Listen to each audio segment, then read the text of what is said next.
Eh, Me trasladaron por parte ya de la coordinación el calendario de exámenes, ¿verdad? Entonces, iniciamos exámenes con ustedes el día 22 de agosto. Eso quiere decir que es de este lunes que viene en 8 días. Y nuestro examen es el día 1 de septiembre, ¿verdad? Quiere decir que es más o menos de hoy en 15 días, si no me fallan los cálculos. Entonces, solo para hacerles el comentario, los exámenes según el calendario que me trasladaron a mí están para realizarse a las 18:15 horas, es decir, a las 6:15 de la tarde. Pero,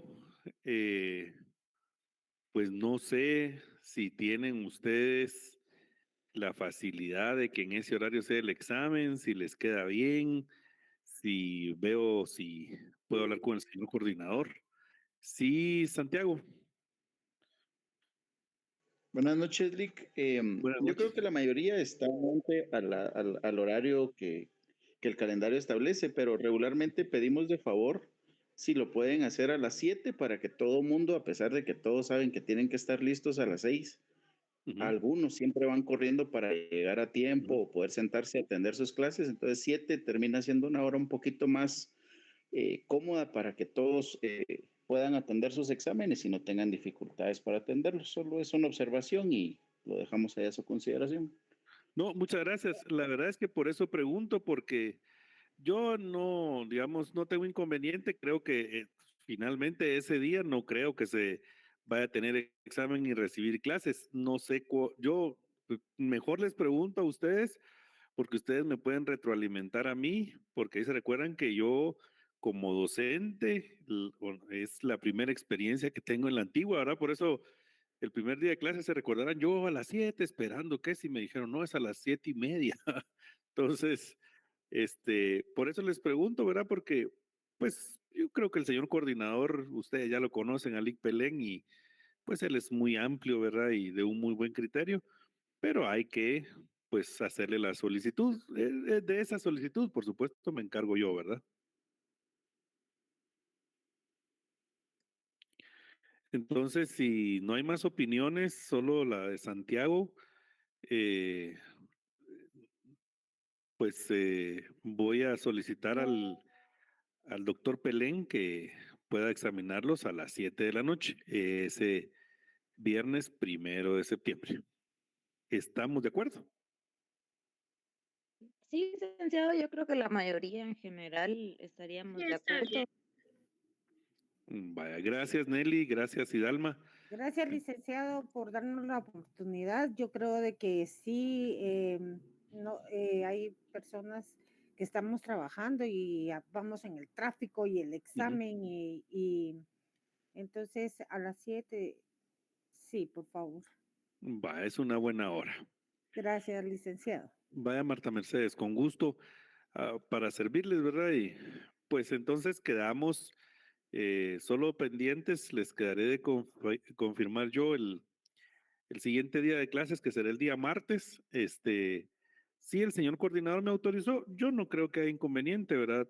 Como les decía, creo que los días de exámenes, pues obviamente no hay clases, pues, ¿verdad? Porque están con la atención del examen y además el horario del examen nuestro, está bien que sea viernes de 7 a 11 de la noche. No sé si hay inconveniente. No, licenciado, ninguno. Yo no sé si escuchó bien el horario que dije. Digo a Está las 11, perfecto. a las 11, pero si lo deja abierto. De 7 a 11, no, son mentiras. No es tan fuerte la cosa. Es un examen bonito, un examen que puedan contestar.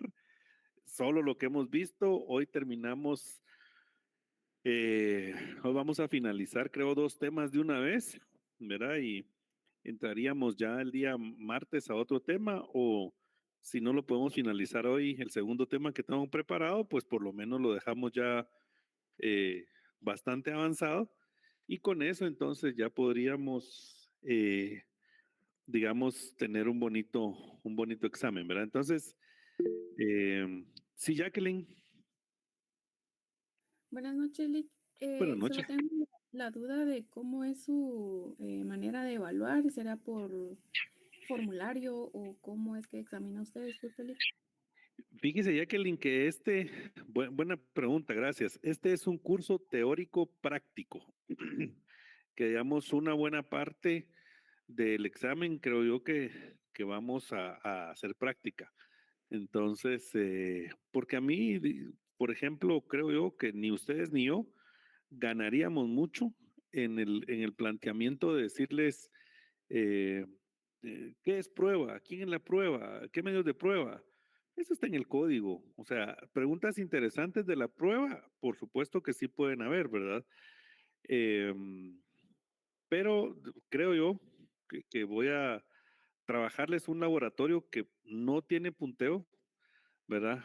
Lo digo de una vez, es solo para que ustedes puedan conocerme como examinador, pero más que todo, Jacqueline, dos cosas. Una, en este primer parcial, porque creo que el chance no nos da demasiado, pues haré preguntas directas y casos, ¿verdad?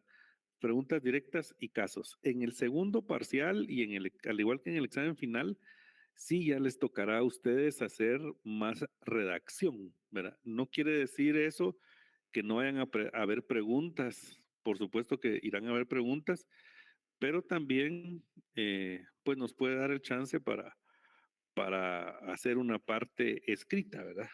Entonces eso implica que en este primer parcial, preguntas y casos. Ya les plantearé los casos tal vez, si me da chance entre hoy y el siguiente día de clases de preparar o terminar de preparar el material que tengo, pues se los envío y podríamos solventar algunas dudas el día martes.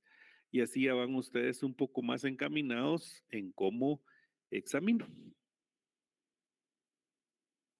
Licenciado, Ujú, em, es en la plataforma de Classroom.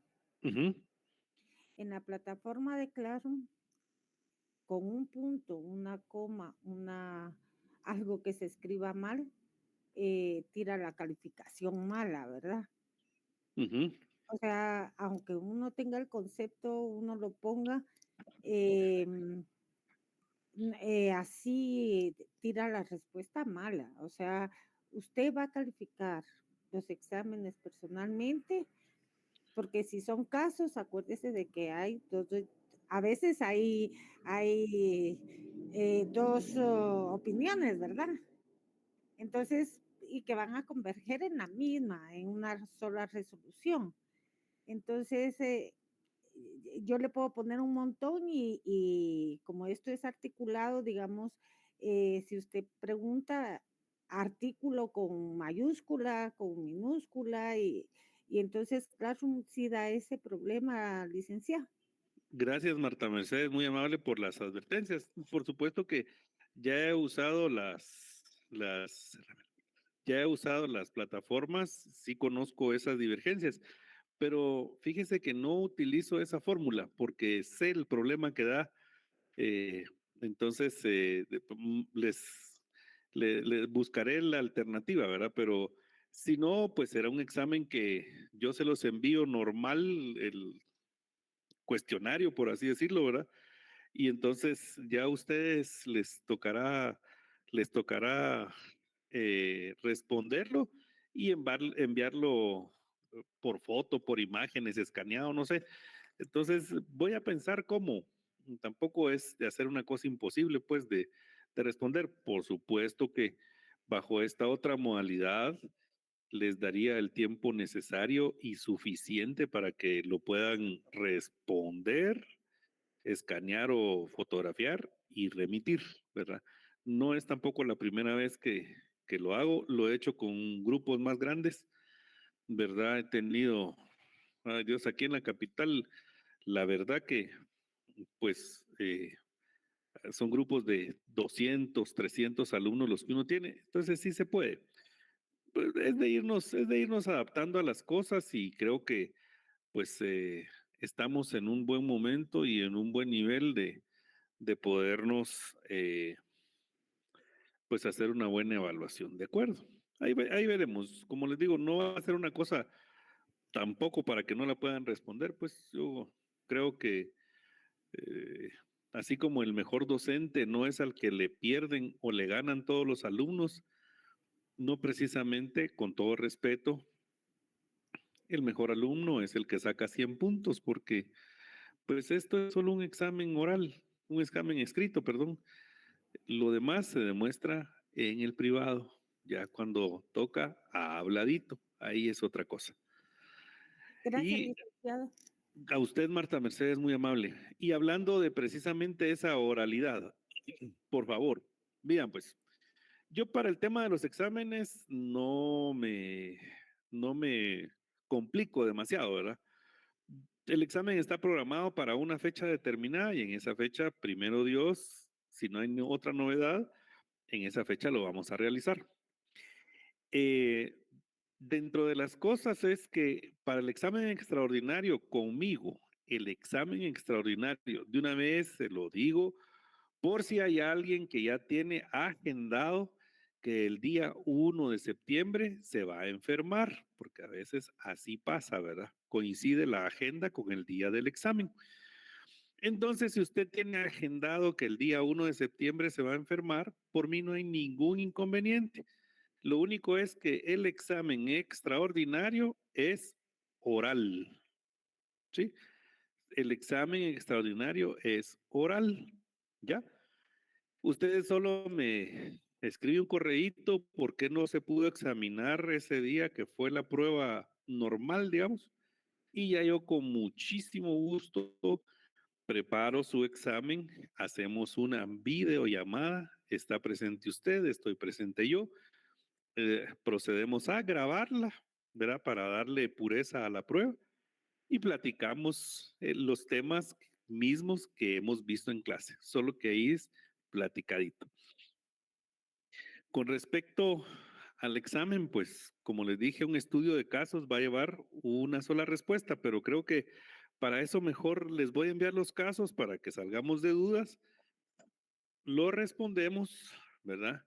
Y entonces lo respondemos y ya los vamos a cotejar y así vamos a ver que bien un caso planteado solo tiene una respuesta, porque su respuesta, pues para que tenga la plena validez, debe de llevar fundamento de ley, porque somos abogadas y abogados, ¿verdad?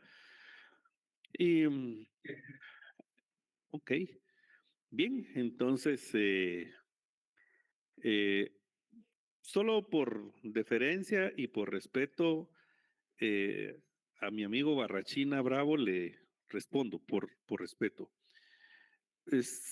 Lo sé que yo tengo la libertad de cátedra, no se preocupe, pero a veces, no a veces, siempre es necesario que a la autoridad se le demuestre respeto.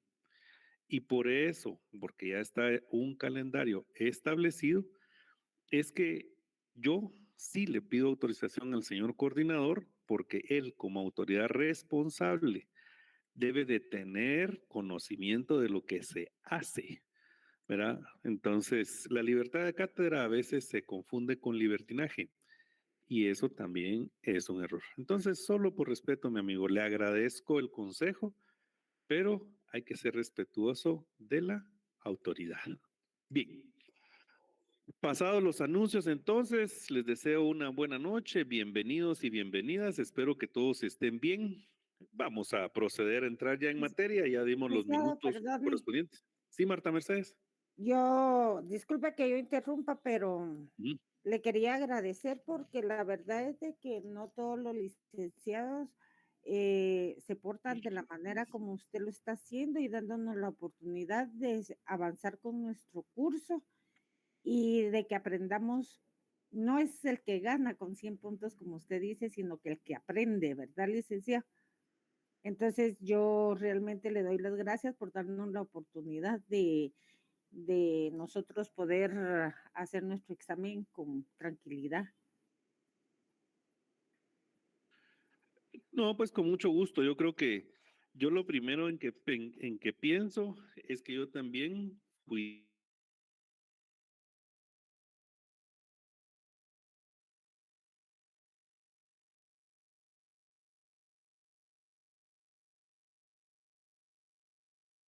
Pues les decía, yo también fui estudiante y es lo primero que pienso, ¿verdad?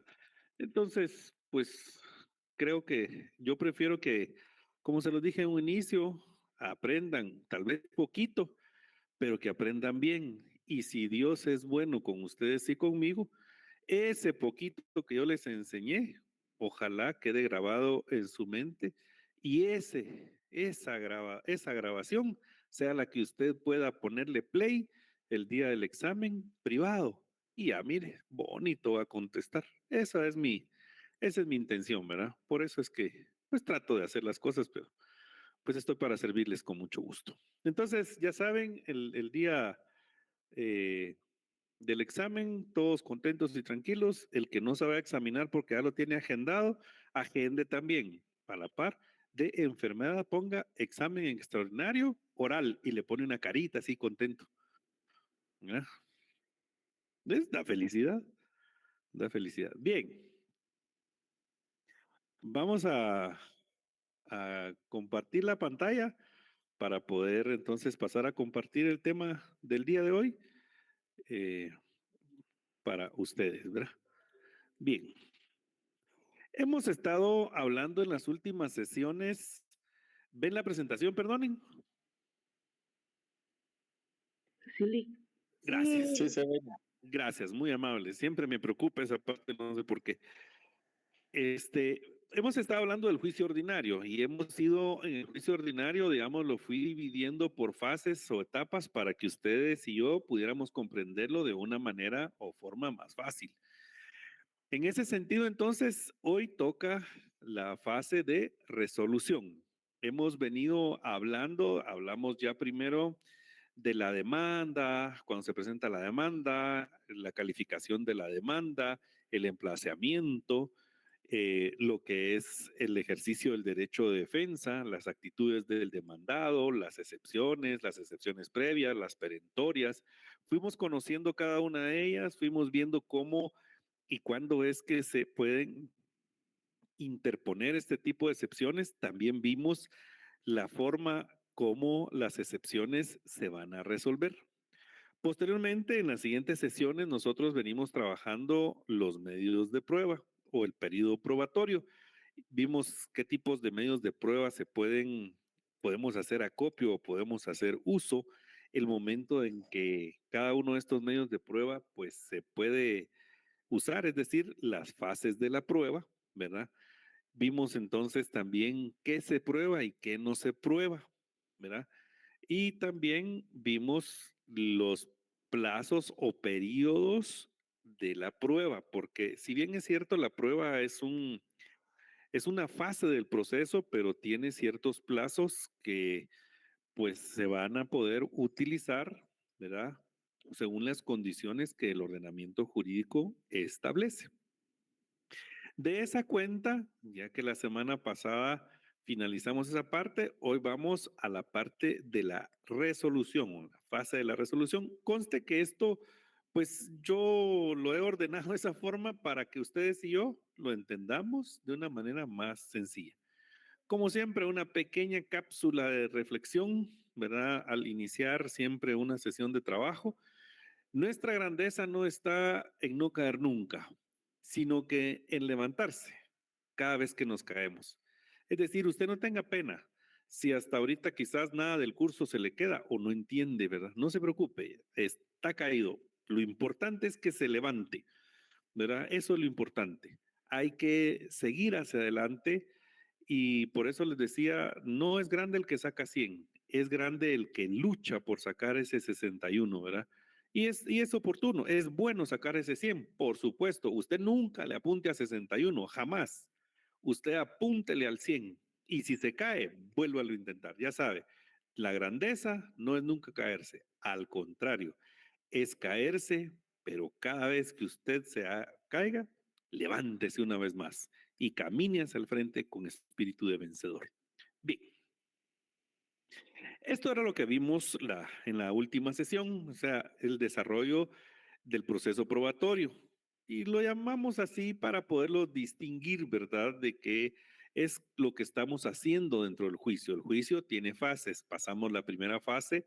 Recordarán ustedes que es por una parte la presentación de la demanda y por la otra parte, eso corresponde al demandante, perdón, y al demandado corresponde ejercer su derecho de defensa. El demandado pues pareciera tener una sola oportunidad a ustedes porque solo tiene la demanda. Esa demanda, pues si el demandado así lo considera, inclusive cuando ya le notifican la demanda, la audiencia, esa demanda la puede modificar o ampliar. Para eso el juez, dentro de la primera audiencia que ya se celebre, le va a dar esa oportunidad. Uno de los problemas con esto es que modifica las excepciones, entonces la audiencia se suspende. Sin embargo, el demandado, perdón, sí tiene él varias oportunidades porque puede presentar excepciones previas y también posterior a eso puede presentar excepciones perentorias y también contestar la demanda. Una vez superada esa fase, entonces hay que probar lo que las partes han manifestado. Y aquí tenemos entonces nosotros todo el círculo, si ustedes quieren, de lo que es el desarrollo del proceso probatorio, ¿verdad? ¿Qué es lo que se prueba? Es decir, ¿qué está sujeto a régimen probatorio? El derecho no se prueba, los hechos sí se prueban. La, la prueba tiene 3 momentos: ofrecimiento, proposición y diligenciamiento. Cada uno de ellos está bien marcado cuando debe de ser. En el memorial de demanda o contestación de la demanda se hace el ofrecimiento y a su vez en la parte de peticiones se propone la prueba. En la apertura prueba se hace proposición de la prueba y durante el plazo de la prueba se efectúa el diligenciamiento de la misma. Hay algunos jueces que tienen algunos criterios, por ejemplo, que se debe de ofrecer la prueba, se debe proponer para su diligenciamiento la prueba, pues cuando comienza el inicio del periodo probatorio. ¿Por qué? Porque, por ejemplo, usted tiene una prueba de reconocimiento judicial que se debe de practicar, usted la ofreció, ahora la va a proponer y se tiene que diligenciar, pero resulta que usted hace su proposición de medios de prueba el día 29, ¿verdad? Pues de esos primeros 30 días. Y resulta que el juez no puede. No puede realizar la diligencia, el día siguiente es el día 30. Entonces, eso provocaría que se prolongue automáticamente ese periodo de prueba ordinario. Entonces, dicen los jueces que se vuelve eterno, porque entonces nunca termina, ¿verdad? Esos 30 días, ¿cuándo van a terminar? Si la prueba de reconocimiento judicial no se puede llevar a cabo y es necesaria. Por eso es que en alguna oportunidad los jueces rechazan los medios de prueba para su diligenciamiento porque dicen que ya son presentados en forma extemporánea. Por supuesto que hay mucho que debatir, ¿verdad? Eh, en cuanto a ese rechazo, ¿verdad? ¿Se puede rechazar un medio de prueba? Sí, pero el ordenamiento jurídico establece claramente que solo sí, el medio de prueba es inidóneo, que el medio de prueba, el propósito que tenga no es probar las resultas del proceso, sino que lo que tenga es retardar ese proceso, es decir, es un medio de prueba de mala fe. Entonces, por eso es que se puede rechazar, pero por otra razón, realmente no. Entonces, hay muchos criterios. Recuérdese que los jueces también son seres humanos y que al igual que ustedes y yo, pues leemos el mismo ordenamiento jurídico. Ellos no tienen un código civil o procesal civil distinto, el mismo que tenemos ustedes y yo. Bien, entonces, realizado todo este régimen probatorio, es decir, el periodo de prueba, la ampliación de ese periodo de prueba y el extraordinario, que estos dos últimos, deben de ser muy bien justificados, ¿verdad? Y esos van a depender de la prueba que yo ofrecí. Conocemos entonces bien que ese trámite es mediante la vía de los incidentes y que ese incidente lo debo de plantear yo con 3 días de anticipación a que venza el periodo ordinario. No lo puedo plantear abierto, no lo puedo plantear antes de ese plazo. Si yo lo planteo antes de ese plazo, me lo pueden inclusive hasta rechazar por prematuro, por considerar el ente juzgador que quizás sí se pueda llevar a cabo el diligenciamiento de los medios de prueba que yo ofrecí, ¿verdad? En algunos de los casos, también los órganos jurisdiccionales, pues de oficio, han ampliado el periodo de prueba, ¿verdad? Ahora, el extraordinario sí es un poco complicado que lo amplíen de oficio. Ese usualmente se hace cuando la parte lo solicita. La prueba entonces, cuando se trata de hechos, sí, que son lo que sí se va a probar y que requiere el diligenciamiento de medios de prueba, tienen una valoración. Esa valoración la va a realizar el juez al dictar sentencia y de conformidad con las reglas que están establecidas en el Código Procesal Civil y Mercantil, la forma de valorar la sentencia, la forma de valorar los medios de prueba en la sentencia se llama sana crítica razonada. Es una cuestión, eh, digamos, un poco, si ustedes quieren verlo, subjetiva, ¿verdad? Porque, pues, como bien decía Marta Mercedes en un inicio, pues hay una cosa, pero 2 cabezas tienen 4 ideas, ¿verdad? Porque usted lo mira desde varios puntos de vista, pero por lo menos concluyen que pueden ser 2 las soluciones que le puede dar. Al igual, esa valoración de la sana crítica razonada entra en esa conjetura, ¿verdad? Pero se supone que para eso pues han recibido una preparación adecuada y la experiencia también, ¿verdad? Es parte del poder resolver al juzgar. Juzgar es bien complicado, ¿verdad? Y una de las mejores pruebas, creo yo, las 2 más grandes, el rey Salomón y nuestro Señor Jesús, ¿verdad? Ahí están 2 juicios que se resolvieron de maneras diferentes, con procesos un poco extremos, ¿verdad? Pero necesarios, en fin.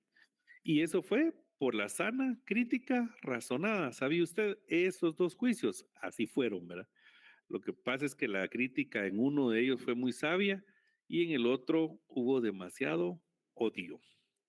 Bien,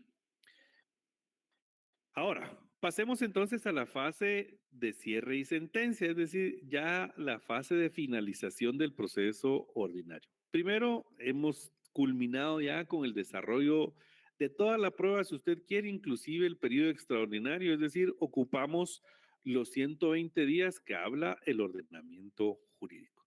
Entonces se puede dar dentro del juicio ordinario una fase que se llama vista y alegatos. Las partes han estado presentes en el diligenciamiento de cada uno de los medios de prueba. Y en ese sentido, entonces, las partes tienen la potestad de poder presentar ante el juez alegatos. Es decir, intentan o calificar sus propios medios de prueba o descalificar los medios de prueba de la otra parte, como una especie de conclusión a todo lo que se realizó para defender la tesis que plantearon cuando interpusieron la demanda y cuando contestaron la demanda. La vista y los alegatos entonces sirve para poder terminar de convencer al juez, amén de lo que los medios de prueba ya hayan hecho por sí solos en la mente del juzgador. Recuérdese usted que, como se lo dije, el juzgador y usted y yo somos seres humanos. Entonces, pues vamos a ser susceptibles de estar en medio, pues de esa emocionalidad, ¿verdad? Y quiera que no, vamos a reaccionar ante pues las cosas que se nos susciten, ¿verdad?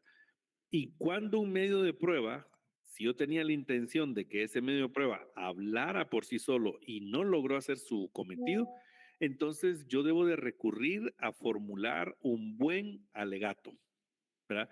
De manera que el juez llegue a pensar, ¿verdad? a mi favor, resolver a mi favor. Ahora, ahí se recuerda bien que la prueba para el proceso, no solo para el que la ofrece, ¿verdad? Entonces hay que tener ese cuidado. Luego, si el juez así lo estima conveniente porque hubieron medios de prueba que no le quedaron claros o faltaron diligenciar o faltaron terminar diligencias o el juez quiere incluir, ¿verdad?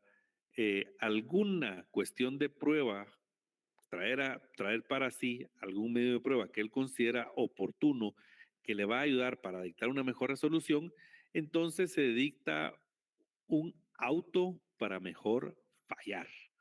Ese auto para mejor fallar, como les digo, la mayoría de veces consiste en que pues el juez va a necesitar algo más para poder entender, ¿verdad? El proceso en sí y poder dictar una resolución más acorde. Una vez pasada esta fase, el juez dicta sentencia. La sentencia de conformidad con lo establecido en los artículos del 141, más o menos como 146, 144, 45 de la ley del organismo judicial. La sentencia, y aquí ustedes ven que tenemos dos caminos. El camino largo, digo yo, es cuando hay vista y alegatos y se dicta auto para mejor fallar, hasta ahí el juez dicta sentencia. El camino corto, una vez vencida la audiencia de vista y alegatos, el juez inmediatamente, bueno, dentro de los 15 días posteriores, procede a dictar sentencia, ¿verdad?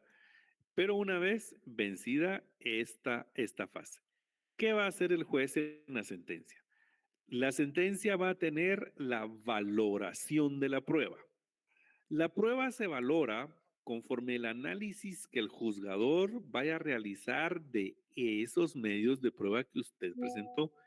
En la sentencia, usualmente se hace un breve resumen del porqué del proceso, luego se entran a listar o detallar, si usted quiere, los medios de prueba que usted ofreció y posterior a eso el juez entra a hacer un análisis. Esa prueba, ese análisis que el juez hace, que ya hace los considerandos de derecho, ¿verdad? Que el juez va a hacer, ahí existe la sana crítica razonada. Es decir, el juez va a no solo apreciar cada uno de los medios de prueba que usted presentó y por supuesto que la contraparte, sino también va a proceder a hacer un análisis, se llama fáctico jurídico, es decir, los hechos que se dieron y el derecho que se está tratando de encuadrar como conducta para poder establecer la responsabilidad o no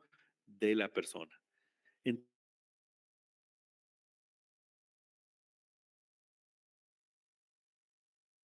Entonces, que el juez trata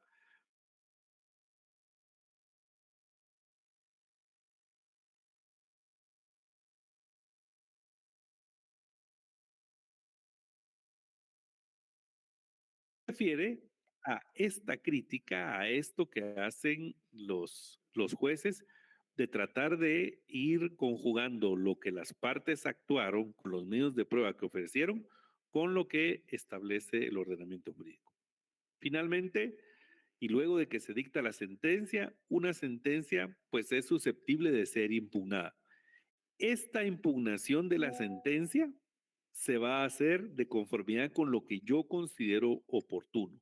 Si la sentencia tiene pasajes que son oscuros, ambiguos o contradictorios, entonces yo puedo presentar un recurso de aclaración y ampliación, solo para que el juzgador, ¿sí?, me diga si esa me aclare, amplíe, corrija, ¿verdad?, los pasajes de la sentencia para que ésta sea clara. Posteriormente, pues aquí hay también la interposición de recurso de apelación, que esa es la impugnación sobre la sentencia.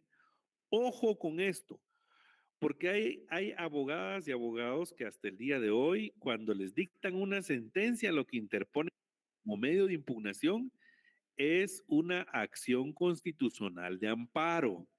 Eso, mis queridos amigas y amigos, es totalmente incorrecto, porque la acción constitucional de amparo tiene un principio esencial que se llama definitividad.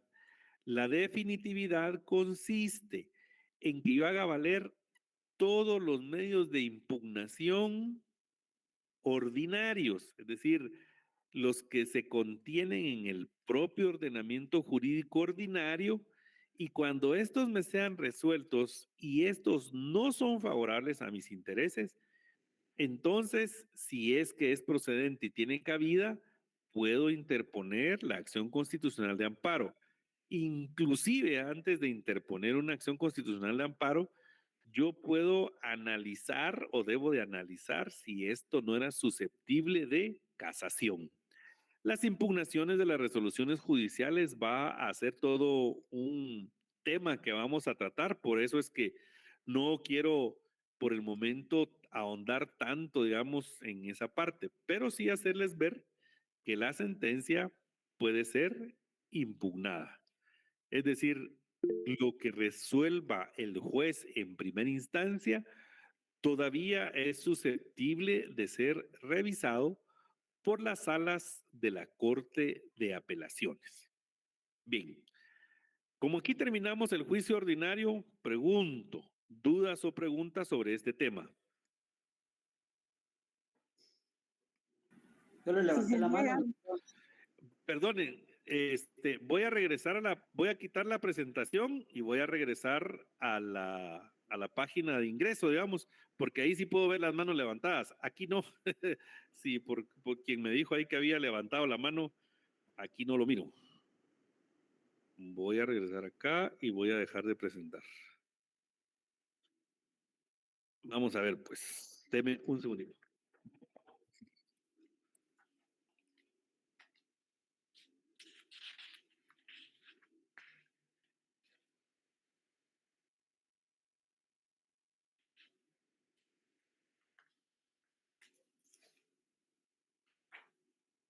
Listo.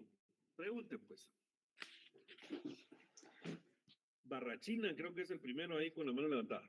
Sí, que es que la escucho muy lejos. No sé qué me está diciendo, perdón. No tenga pena, es que me estaban molestando los audífonos y me los quité un segundito, demasiado calor. Ah, ok. No, Listo.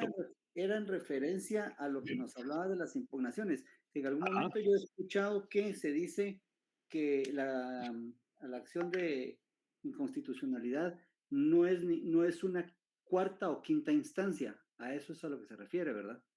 Sí, lo que sucede es que en nuestro país y por principio constitucional solo existen dos instancias, ¿verdad? La primera instancia, que puede ser inclusive, y ahí creo que es donde nos perdemos.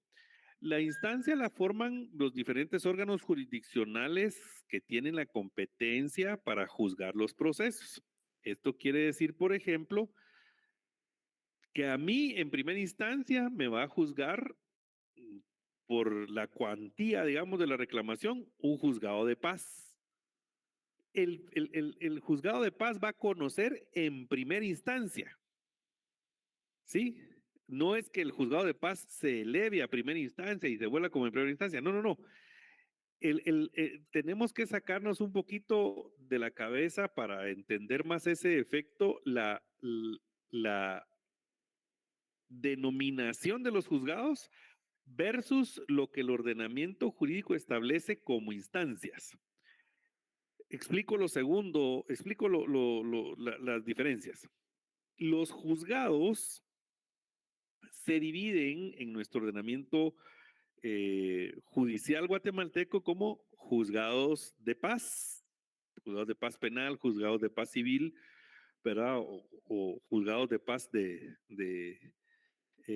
sí, penales y civiles, o a veces que son mixtos, ¿verdad? Conocen penal y civil, y juzgados de primera instancia. Los juzgados de primera instancia tratan ya de ser juzgados especializados, ¿sí?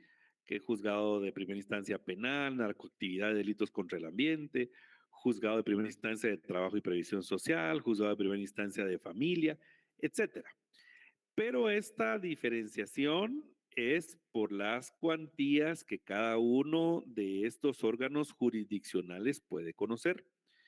Es decir, hay órganos jurisdiccionales que tienen un conocimiento restringido, que son los de paz, y los órganos jurisdiccionales que tienen el conocimiento, por así decirlo, abierto, que son los de primera instancia. Pero los de primera instancia no pueden, no pueden los juzgados de primera instancia bajar su competencia por razón de la cuantía, porque eso tiene que quedar también muy claro.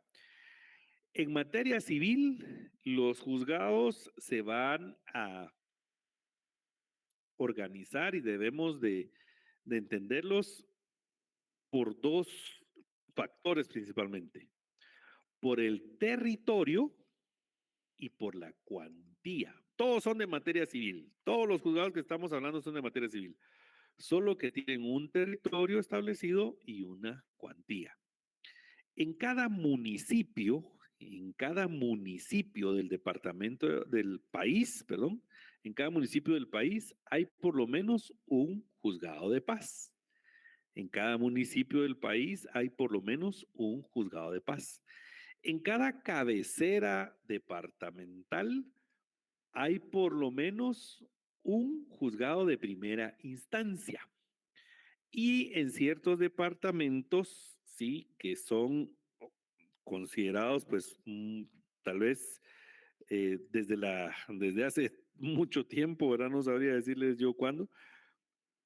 Muy importantes, entonces también hay juzgados de primera instancia, ¿verdad? Porque, pues, tal vez por la cantidad de la población, qué sé yo, por eh, el movimiento económico, no sé qué factores consideraron, ¿verdad? Pero el departamento, obviamente, donde más juzgados de primera instancia hay es Guatemala, ¿verdad? Aquí juzgados de primera instancia son, si no me equivoco, 15 y juzgados de paz creo que es igual número, ¿verdad? Si no es que son más de paz civil. No vaya a contarme otra materia, de paz civil. Entonces, ahí hacen cada uno una diferencia. Por ejemplo, cuando son jueces de paz del municipio de Guatemala, jueces de paz del municipio de Guatemala, conocen litigios hasta por valor de 50,000 quetzales, cuando son jueces de paz del municipio de Guatemala, ¿verdad? Si quieren, no sé si tienen su código procesal civil y mercantil ahí a la mano. Si lo tienen a la mano, nos ayudamos todos. Si pueden buscar el acuerdo número 37-2006 de la Corte Suprema de Justicia. Ese creo que es el último, si no estoy mal, de los acuerdos que emite la Corte Suprema de Justicia para determinar la competencia, ¿verdad? Entonces, si ustedes lo quieren ir marcando de una vez ahí con marcador anaranjado los valores y tienen que tener otro marcador de otro color ahí para marcar lo que les voy a decir. En el artículo 1 dice, en el municipio de Guatemala hasta 50,000 quetzales. Eso quiere decir que automáticamente en el municipio de Guatemala los jueces de primera instancia conocen de 50,000 quetzales con un centavo hasta todo lo demás. Puede ser una reclamación de 500 millones, si usted quiere. Lo conoce un juzgado de primera instancia. ¿Sí? ¿Por qué?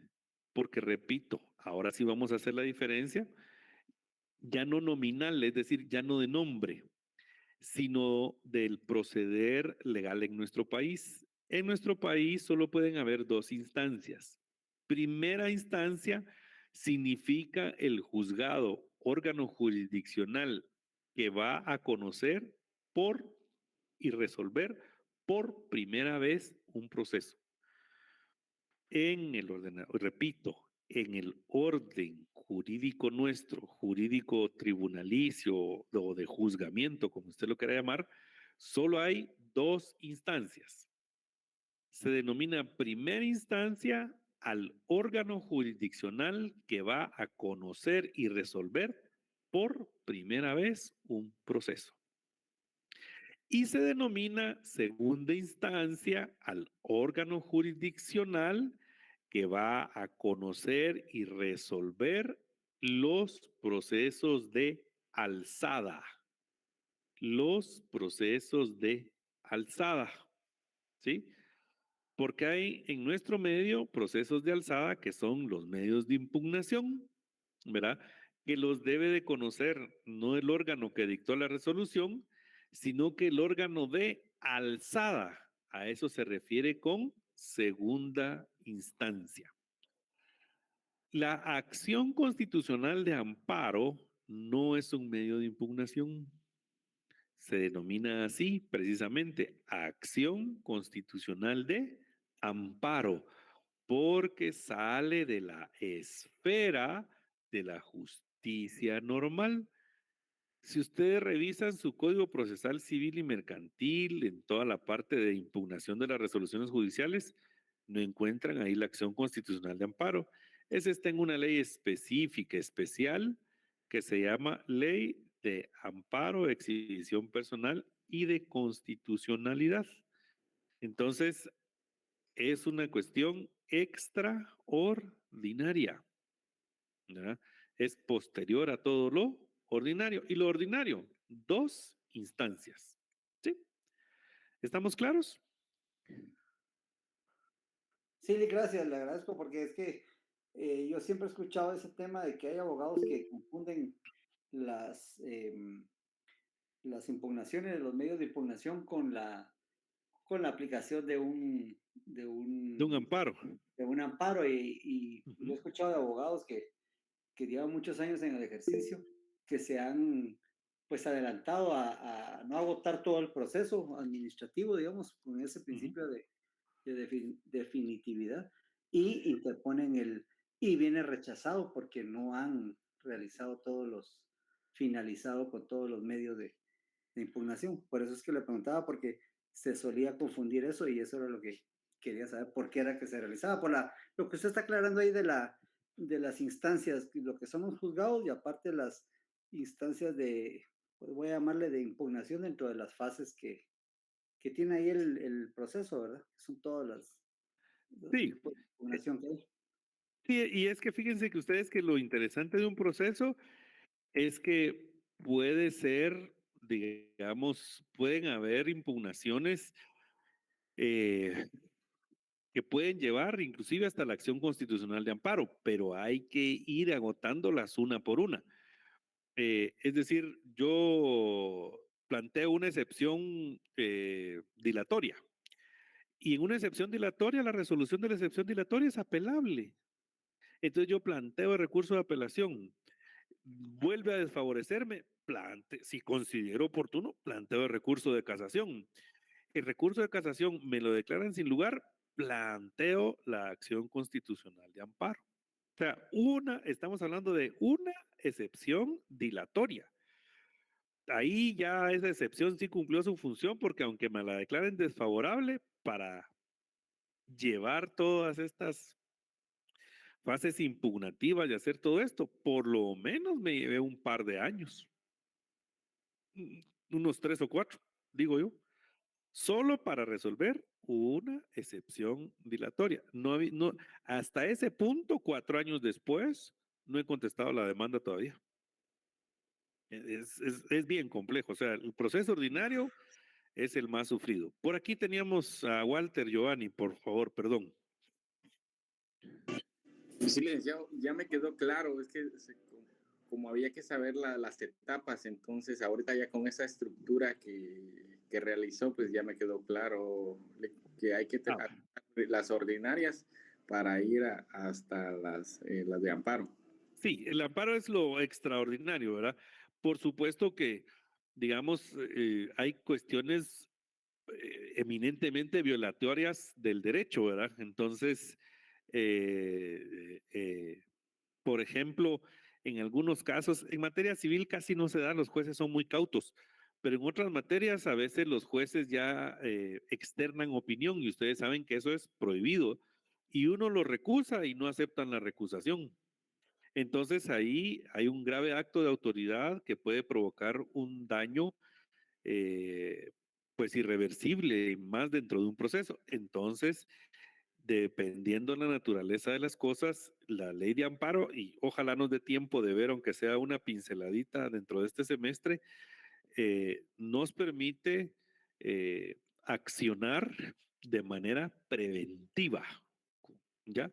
Es lo que ha estado, se han estado interponiendo, digamos, por ejemplo, y lo voy a traer a colación porque es un ejemplo vívido, ¿verdad? Y no podemos negar nuestra realidad diaria. ¿Qué es lo que ha estado haciendo, por ejemplo, el Tribunal Supremo Electoral, ¿verdad? Que interpuso un amparo en contra del ministro de Gobernación para que garantice que los policías iban a llegar a resguardar todas las urnas, ¿verdad? Creo que contra el ministro de la Defensa también.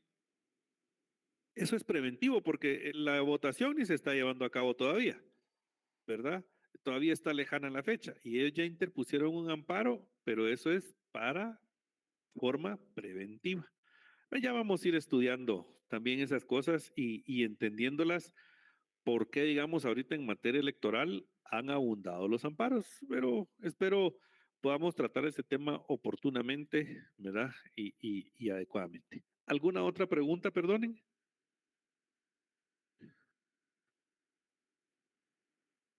Bien, si no hay otra pregunta, me gustaría en estos minutos que todavía nos quedan poder avanzar en el siguiente tema, ¿verdad? Bajo la premisa siempre que yo sé que Marta Mercedes me va a preguntar si voy a compartir las presentaciones. Sí, ya con hoy Sí, por favor. les enviaré las presentaciones que están pendientes del juicio ordinario, que lo dividí así en 3 etapas, ¿verdad? Y así les van a llegar 3 presentaciones, ¿verdad? Para que ustedes puedan estudiar con un poco de mayor comodidad. Con su permiso, voy a pasar a compartir mi Gracias, pantalla licenciado. nuevamente para servirle. Voy a pasar a compartir mi pantalla nuevamente para la siguiente etapa. ¿De acuerdo? Bien.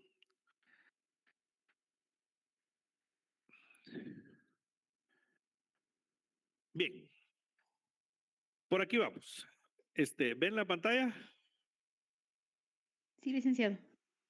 Bien. Sí, licenciado.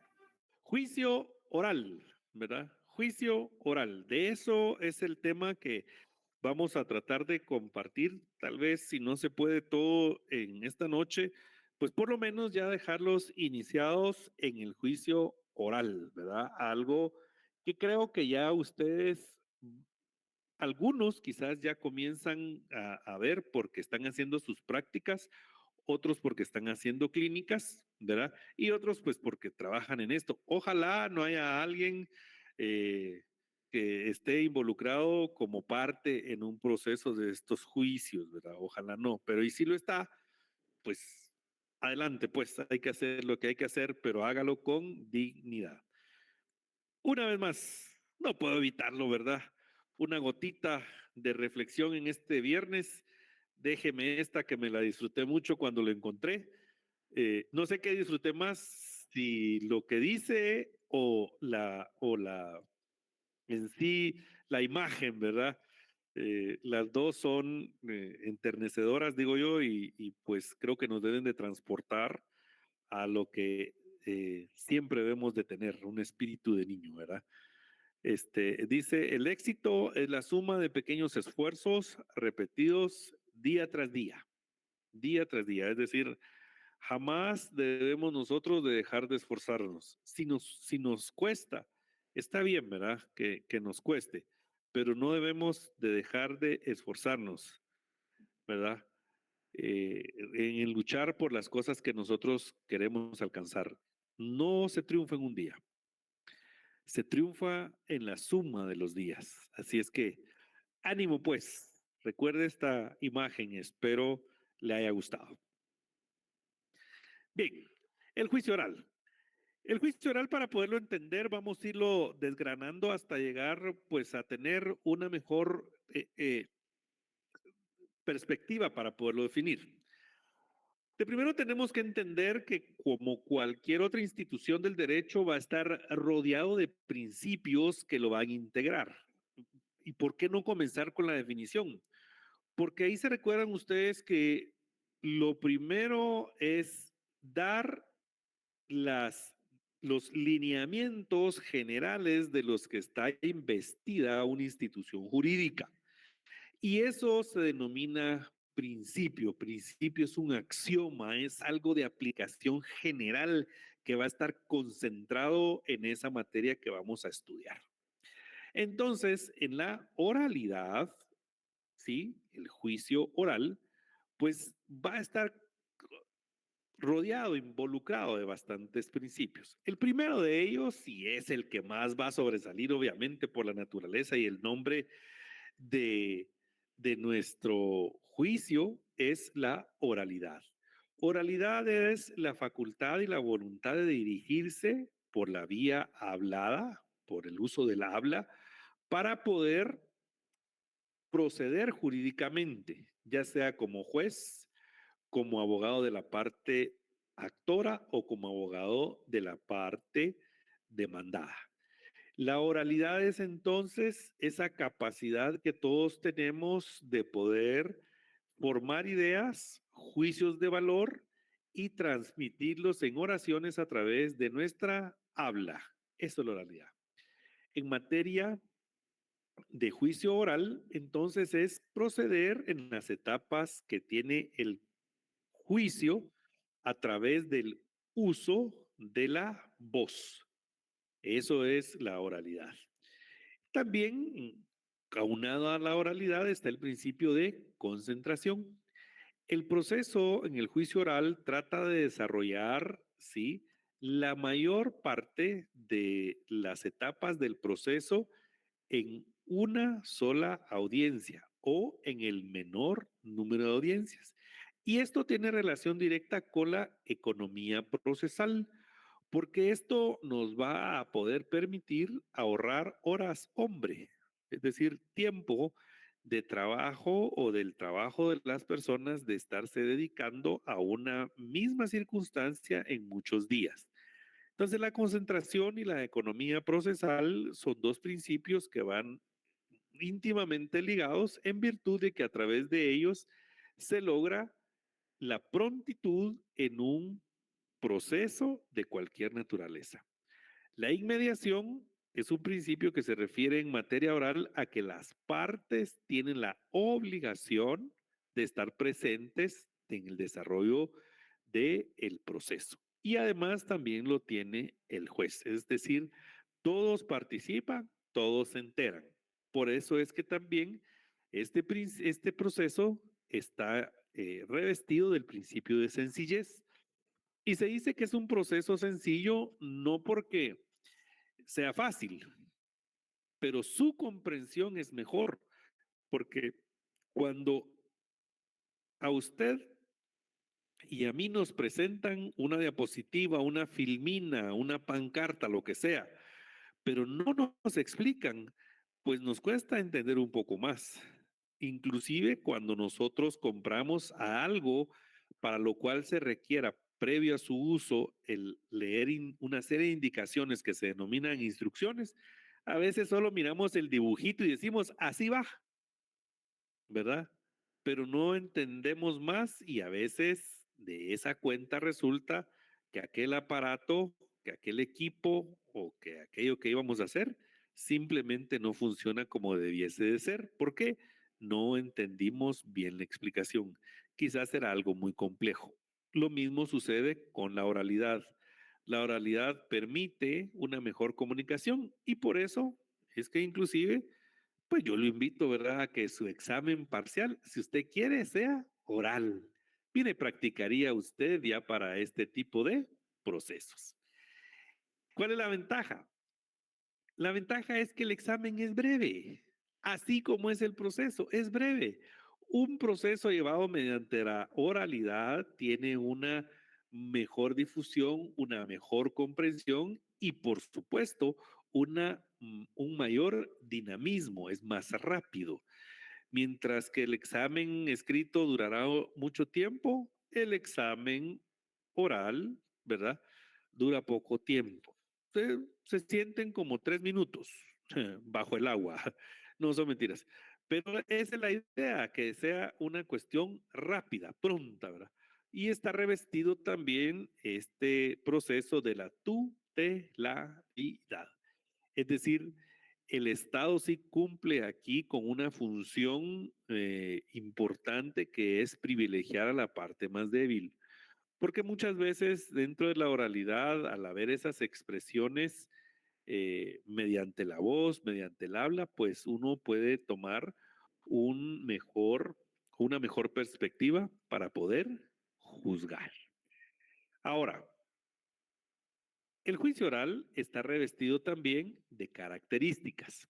Una de sus características es que tiene una regulación no muy dispersa o amplia. Mire, si usted ve, son más o menos unos 29 artículos los que integran todo el juicio oral. Es decir, es un juicio de mucho contenido, si usted lo quiere ver así, pero poca articulación. ¿Por qué? Es decir, con pocos artículos que lo integran. ¿Por qué? Bueno, porque como permite el uso del habla, entonces genera la riqueza de la participación de las personas. El principio rector, como característica esencial, es el principio de oralidad. Como cualquier otro proceso, este juicio se desarrolla mediante audiencias. Lo único es que estas audiencias, a su vez, se van a llevar a cabo in voce. Es una expresión, ¿verdad? Como a usted le gusta aprender latín, las clases de latín por hoy todas por el mismo precio, ¿verdad? Entonces, estas son in voce. Y cuando usted usa esa expresión latina, quiere decir de viva voz, ¿verdad? De viva voz, in voce, ¿verdad? Porque es tal como lo estamos haciendo en este compartir de estas clases por esta vía de electrónica, ¿verdad? Por esta vía de la comunicación a distancia, que son habladas, ¿verdad? Ahora, como cualquier otro acto del ser humano, y para que tenga pues una mejor responsabilidad de los acuerdos que usted tomó, las actuaciones se asientan en actas. Ahora, pues con los medios digitales al alcance y todo lo que provocó la pandemia, pues entonces ya no se está, en muchos de los órganos jurisdiccionales ya no se llevan, digamos, tanto papel, sino que ya se dan los audio videos, ¿verdad? Para que usted pueda, pues, verificar no solo su actuar dentro de la audiencia, sino que también las resoluciones que fueron dictadas por el juzgador, ¿verdad? Entonces, ahora sí, ya que entendimos qué es el juicio oral, cuáles son sus principios, cuáles son sus características, pues podríamos intentar una definición. Estas definiciones no son ajenas a ustedes. La primera es del maestro Manuel Osorio, ahí está en su diccionario de ciencias jurídicas, políticas y sociales, ¿verdad? Es el más común, todo lo tenemos, hasta está electrónicamente, por si usted no tiene los recursos económicos, pues ahí está en internet. No es la versión más actualizada la que está, pero está bastante completo, está en PDF, está muy bonito, la verdad. Entonces, y actualizar un diccionario es ponerle más palabras, digo yo, ¿verdad? Y la otra definición, pues es una definición, pues, más o menos como formada por su servidor, ¿verdad? La encuentra usted en muchos libros de texto en ese mismo sentido, porque no se puede decir del juicio oral otra cosa. Es el que predomina la oralidad, la forma verbal, ¿verdad? Sobre la escritura. Y es donde se advierte la aplicación del principio de oralidad como su mejor expresión. Es decir, el juicio oral es pues el juicio más hábil, si usted quiere, que se puede desarrollar en virtud del uso de la oralidad. Si es que aquí no hay otra circunstancia más que esa. Ahora bien, conozcamos el juicio oral. El juicio oral, si usted se aprendió bien el trámite o se aprende bien el trámite del ordinario, yo sé que ahorita todavía está en esa fase, pero si usted se aprende bien el trámite del juicio ordinario, verá que estos demás juicios solo es quitarle partes al ordinario, no es otra cosa que eso. Mire, pues, ahí va a ver. Primero se presenta la demanda. ¿Cuál es la diferencia entre una demanda en un juicio ordinario y una demanda en un juicio oral? La diferencia es que en materia oral la demanda puede ser presentada en forma verbal ante el órgano jurisdiccional directamente por la parte interesada, ya sea por ella, por sí misma o por medio de su abogado. Eso es una obligación del órgano jurisdiccional. Nada que fíjese que aquí tenemos mucha carga, que mucha no sé qué, que no sé cuánto, que nada de eso. Usted, como órgano jurisdiccional, tiene la obligación de recibir esa demanda en forma oral, en forma verbal. ¿Por qué? Porque, bueno, lejos de muchas cosas, también así lo establece el ordenamiento jurídico. Artículo 201 dice, la demanda podrá presentarse verbalmente, en cuyo caso el secretario, está hablando del juzgado, levantará el acta respectiva. Podrá también presentarse por escrito. En ambos casos deberá observarse lo prescrito en los artículos 106 y 107 de este código en lo que fuere aplicable. Es decir, en el juicio oral, ¿sí? En el juicio oral, yo puedo acudir directamente al juzgado y si yo sé el esquema del memorial de demanda que está contenido en el artículo 61, ¿verdad? Si yo lo conozco muy bien y sé cómo recitarlo y dónde voy intercalando cada argumento, cada medio de prueba, cuál va a ser la hilvanación de los hechos que yo voy a constituir de mi demanda, pues no tengo ningún problema. El artículo 106 dice, en la demanda se fijará con claridad y precisión los hechos en que se funde, las pruebas que van a rendirse, los fundamentos de derecho y la petición. Lo resume en 4 cosas el artículo 106. El 61, por supuesto, que nos da un contenido más amplio, pero el 106, mire, facilito, dice. En la demanda se fijarán con claridad y precisión los hechos en que se funde. 1. Las pruebas que van a rendirse. 2. Los fundamentos de derecho. 3. Y la petición. 4. Así de sencillo. Pero le tienen que ajustar esa buena fórmula al artículo 61, ¿verdad? Porque esa es la formalidad del derecho civil. Una vez, ya sabe usted, ¿verdad? Siempre, tal vez aquí no lo coloqué tan completo como en el anterior, pero por supuesto que esta demanda va a ser sujeto de calificación, pues, ¿verdad? Y ya sabe usted que es sujeto de calificación, puede haber una calificación negativa con 2 resultados, que se la rechacen en su totalidad por ser improcedente totalmente o rechazo in limine, o que se la califiquen y le impongan un previo, el cual lo obligan a subsanar a usted ciertas partes de su demanda y lo obligan también a cumplir eso dentro de un plazo establecido por el órgano jurisdiccional, dentro del cual, si usted no cumple, entonces la demanda se rechaza de plano, ¿verdad? Si usted cumple, entonces vuelve a la calificación y esta vez sí ya la demanda va a proceder para poderla efectuar, ¿verdad? A hacer el juicio correspondiente. Es una calificación positiva. Ya se va a dar entonces el emplazamiento con aquellos efectos que usted ya sabe del artículo 112, los materiales y los procesales. Una vez hecho eso, entonces ya se da el emplazamiento.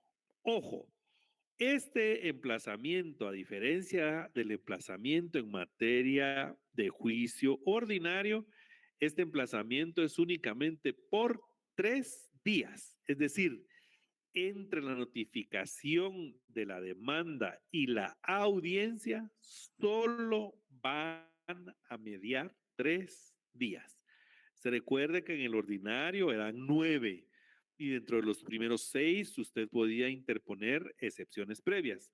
Aquí no. Aquí el emplazamiento únicamente dura 3 días. Por lo tanto, en la primera audiencia, usted como parte demandada, ¿sí? Va a hacer 3 cosas. Usted como parte demandada va a hacer 3 cosas.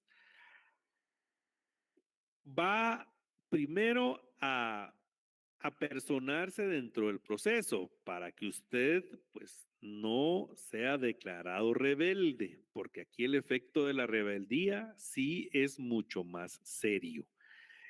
Segundo, va a participar en una fase de conciliación. En el proceso oral, la fase de conciliación es una parte obligatoria que se sustancia dentro del proceso, porque aunque es muy rápido el proceso, ¿sí?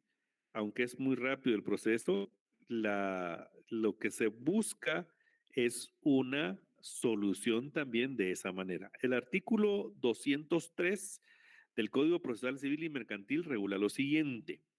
En la primera audiencia, al iniciarse la diligencia, es decir, estamos en la primera audiencia, al iniciarse la diligencia, el juez procurará avenir a las partes proponiéndoles fórmulas ecuánimes de conciliación y aprobará cualquier forma de arreglo en que convienen siempre que no contraríe las leyes. Si la conciliación fuere parcial, el juicio continuará en cuanto a las peticiones no comprendidas en el acuerdo, porque es una conciliación parcial. Eso quiere decir que si hay una conciliación total, este juicio entonces procedería a tener una resulta. Si en esta primera audiencia, entonces es la segunda cuestión que se hace, es una conciliación, eso va a tener de una vez, si es total, una resulta total y efectiva. La tercera cosa que usted va a hacer en esta primera audiencia, no nos hemos movido de ahí, es que usted va a contestar la demanda, interponer excepciones previas e interponer excepciones perentorias. ¿Sí? Si seguimos un orden lógico fundamentado en el proceso anterior, en el juicio ordinario, diríamos, vamos a interponer excepciones previas, contestar la demanda e interponer excepciones perentorias. Ese sería el mejor orden lógico, ¿verdad? Todo esto no nos hemos movido de aquí, ¿verdad? De la primer audiencia, de la primera audiencia. En juicio oral, entonces, cuando yo ya desarrollo esta primera audiencia, ¿sí? Las excepciones van a ser o tratar de ser resueltas en cuerda separada. Es decir, se van a resolver mediante un incidente, no dentro del juicio principal, tratando en la medida de lo posible que no tengan efecto suspensivo. Es decir, se está dilucidando la excepción y el juicio continúa. ¿Por qué? Porque el juicio oral tiene el principio también, ahí se recuerda usted, de celeridad y economía procesal, es decir, una justicia pronta y cumplida, que es un postulado. En esta primera audiencia, entonces, ya ve cuántas fases llevamos agotadas ya y nos falta una más, la recepción de prueba. De una vez en esta primera audiencia inicia la recepción de los medios de prueba. ¿Por qué? Porque yo sí puedo solicitar una segunda audiencia y en esa segunda audiencia es únicamente para recibir los medios de prueba que en esta primera no se pudieron realizar. Entonces, tengo una segunda audiencia, pero es únicamente para recibir la prueba. Y puedo tener una tercera audiencia, pero esta tercera audiencia es exclusiva para recibir aquellos medios de prueba que por su naturaleza no fue posible o factible recibirlos en estas primeras dos audiencias. La segunda audiencia, perdón, se va a desarrollar en un plazo no mayor de 15 días, es decir, entre la primera audiencia y la segunda audiencia, este espacio verde que está aquí es no mayor de 15 días. Y entre la segunda audiencia y la tercera audiencia, este espacio en verde que está aquí no puede ser a mayor de 10 días. ¿Ya? Entonces, la primera 15, la segunda 10. En total, ¿cuántos días idealmente me tendría que llevar diligenciar toda la prueba? 25. Porque ahí se recuerda que en esta primera audiencia se diligenciaron de una vez los medios de prueba. En esta segunda audiencia es porque aquí quizás por la naturaleza no dio todo el tiempo y en esta tercera audiencia es exclusivamente para medios de prueba que necesiten este plazo tan largo para ser diligenciados. De cualquiera de estas tres audiencias, y por eso es que estaba esa flecha así en forma tripartita, puede surgir la sentencia. ¿Se recuerda usted que le dije que lo primero que se hacía era la fase de conciliación? Si concilian, el juez dicta sentencia. Si se desahogan o se desarrollan o se diligencian de una vez todos los medios de prueba, el juez dicta sentencia. Ya no tiene nada que esperar. Aquí no hay auto para mejor fallar y aquí no hay vista tampoco. ¿Ya se dio cuenta? O sea, 2 pasos menos, otros 2 pasos menos que en el juicio ordinario. Si el juez no ha podido recibir toda la prueba en la primera audiencia y finaliza en la segunda audiencia, de una vez dicta sentencia. Y si tampoco no pudo terminar en la segunda audiencia toda la prueba, pero la termina en la tercera audiencia dicta sentencia. Es decir, en el juicio oral, en cualquiera de las 3 audiencias que se desarrolla la recepción de medios de prueba y si ese desarrollo se finaliza, se puede dictar sentencia. En el juicio oral, únicamente es apelable la sentencia.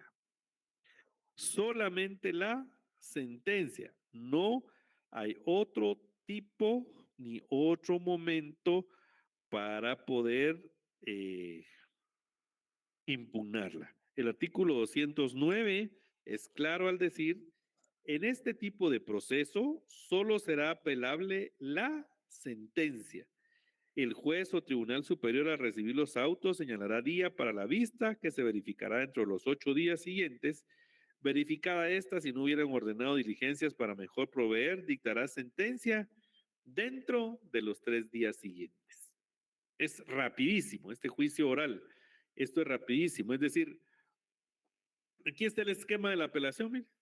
Se dicta la sentencia, se interpone recurso de apelación, para eso solo tienen 3 días, se elevan los autos, se reciben los autos por el juzgado de alzada, señala día para la vista que debe ser dentro de los 8 días siguientes de la recepción de los autos y dicta sentencia y se acabó hasta en segunda instancia ese proceso de juicio oral. Ya sabe, de aquí en adelante, pues sí hay recursos que interponer, como platicábamos recién hace unos minutos, inclusive hasta la acción constitucional de amparo, ¿verdad? Este es el juicio oral en general, pero el juicio oral tiene un contenido, es decir, hay varios temas específicos que se deben de dilucidar mediante la vía del juicio oral.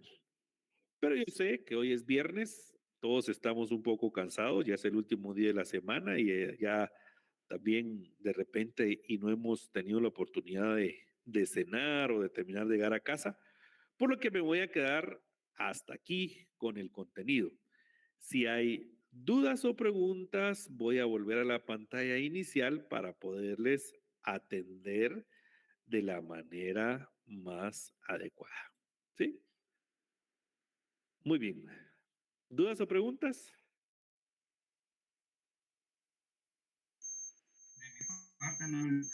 María Estuardo, perdón, no le escuché a María Estuardo. Claro, Lick, explica bien. Muchas gracias, muy amable. ¿Dudas o preguntas? ¿No hay? ¿Todo muy bonito? A ver, Claudia. Licenciado, disculpe una pregunta. En la tercera audiencia que usted nos explicaba que es únicamente para la recepción de las pruebas, Sí, ¿esa se llama también como audiencia extraordinaria o no? esa también es una audiencia extraordinaria. Es igual que el juicio oral. Usted lo captó re bien, ¿verdad? La primera es ampliación y la segunda es extraordinaria y se acabó, ¿verdad? Ya. Así es. Ujú. Muchas gracias. Excelente. A usted, gracias. ¿Alguien más? Bien, chiquillos y chiquillas, les deseo que pasen una feliz noche, un buen fin de semana, que la pasen bien, disfrútenlo todo, por favor, siempre con cuidado, hay que divertirse, sí, sanamente, pero también hay que recordarse de ir a dar gracias y de buscar a ese ser que, pues, nos permite llegar a este día, a esta noche, compartir este espacio y también estar bien de salud y de muchas cosas más. Cuídense mucho. Un buen fin de semana, un fuerte abrazo. Nos vemos el martes. Feliz fin de semana, buenas noches, licenciado. Gracias. Gracias, gracias, Vale. feliz noche. Adiós, Cindy. Adiós, Feliz noche. Mónica. Feliz noche. Feliz noche, licenciado. Gracias, Gracias. Edwin. Gracias, Feliz Karen. noche, licenciado.